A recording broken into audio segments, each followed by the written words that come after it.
Today we're talking about things necessary for organic gardening.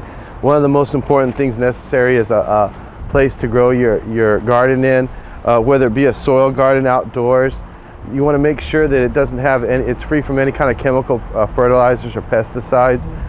You want to make sure that the soil is healthy and viable so that the plants grow well and it takes in the compost and the organic nutrients that you give it. Main thing is start out with a good soil and your plants will grow good.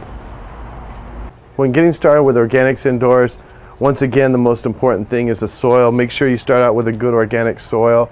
Anything that has the ORMI seal on it, you know it's 100% organic. Along with that, make sure you use good organic seeds and good organic nutrients.